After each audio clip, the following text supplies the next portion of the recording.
Hi, it's Mark out here with you at the range today.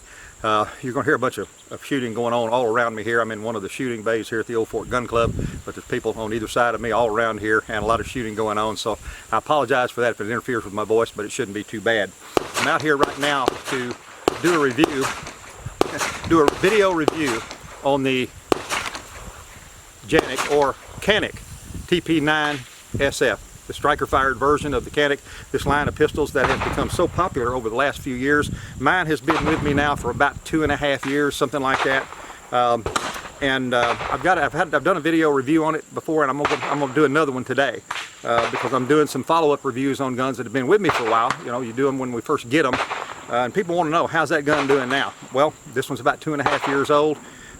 It's been one of the favorite guns of mine to shoot and anybody else that picks it up. This is the gun that, coming into the United States through Century Arms with that great trigger pull, started the wave of what you find in a whole lot of major manufacturers' guns now, the real light, or not light, but short, crisp trigger pull and a short reset. This is one of the guns that started that, and the Canik TP9SF. I'm going to do a little shooting with it. I'll talk to you a little bit more about the details of it, and show you where the article is on it. So let's do a little shooting with it first right quick and see how it works out. I'm going to warm up on the multi-bullseye target over here, starting out at about 20 feet. By the way, before I start shooting the Canik, I'm not going to make you endure every shot that I shoot, so you can watch it here for a couple minutes. You'll be able to see pretty much how it's going as far as shooting it for tactical accuracy on paper and steel, but I'm not going to make you endure every shot I shoot. You'll see the targets and see some of them and see the targets, and you'll get an idea of how the gun's working.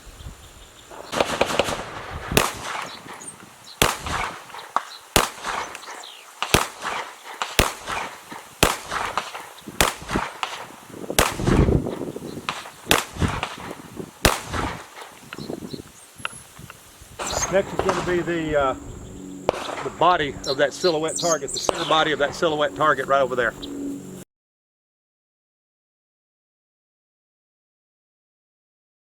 Next on that same target will be headshots.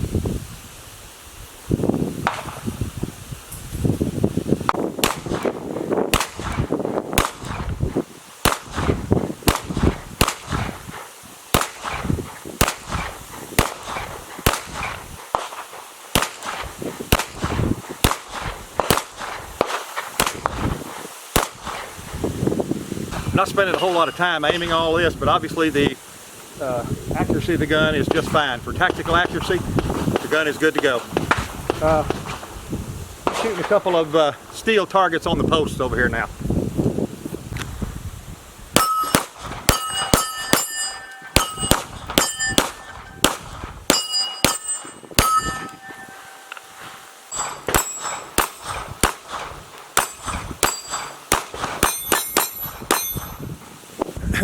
That was done with a mixture of brass case and aluminum ammo. So what you can see is here that after the 2.5 years I've had this gun, insofar as the ability to use it for tactical or even pinpoint accuracy, which I didn't attempt to do out here today, shooting everything pretty fast, just shows how well the gun has stayed on task. Accuracy is good, the performance is good, no failures, 2 different kinds of ammo. The gun's got it going on. I'll talk to you a little bit about the particulars of the Canik TP9SF here. This is the Canik TP9SF, opened up for you there. You can see that it does have a takedown lever on either side here, with the slide release lever only on one side. It's not an ambidextrous gun, except for the mag release. The mag release can be switched around. It's not ambidextrous to be used all the time out of the box, but it can be switched out. The mag release can be switched to the other side of the gun over here. The takedown for the gun lever is right here on either side. Glock style, you can pull the slide back a little bit, drop that down, and it just pops right off, except you do not have to. Now the trigger does have to be pulled. You can't have the striker set and ready to fire, but just pulling that little lever down, pulling the slide back a little bit, and pulling it off just like a Glock. You don't have to pull the trigger you don't have to pull the trigger while you're taking the slide off. Pretty typical insides. The claim to fame in this gun, however, is that trigger. The trigger that feels like you're pulling a 1911 trigger in a striker fired gun. It's excellent right out of the box, ready for competition, as it were. A lot of these guns now have been made competition guns, special forces guns. A lot of these guns, some of them are made MOA ready for red dot sights, so a lot going on with these guns.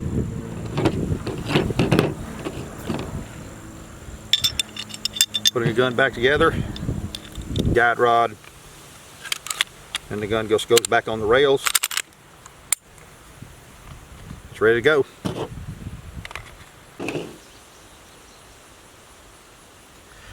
I keep hearing people say this is a great gun for the price.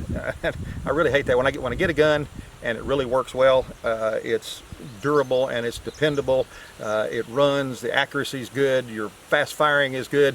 When it's all good and somebody says it's a great gun for the price, it's not a great gun for the price. It would be a great gun if it were $600 or $700, but it didn't. This one came in for me. I was working at Academy Sports at the time.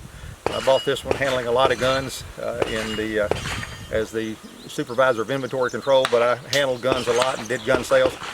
Bought this gun there, and it came in at the mid $200 range for me. But if it was a $600 or $700 gun, I'd be happy with it. I like it very much. One of my favorite guns to shoot, one of the favorite guns of anybody that comes out with us to shoot. Canik TP9SF. Here is what comes in the box right here. The gun itself, a holster. This holster that I've been using today, I don't know if you can see it in the camera right there. I'll move around here. That's a paddle holster that comes with it. It slips down in your pants, or it actually has a loop in it. You can slip it your belt through the paddle itself. People have disparaged that holster in this thing ever since it came out. All I can tell you is I've used it around out here a whole lot. It's not that bad. It's a surface style holster. It's a belt holster. It's an on the belt holster. Locks in place good. It works just fine. Really nothing wrong with it. The Canik TP9SF. That's the second range review on this gun after I've had it for about 2.5 years now.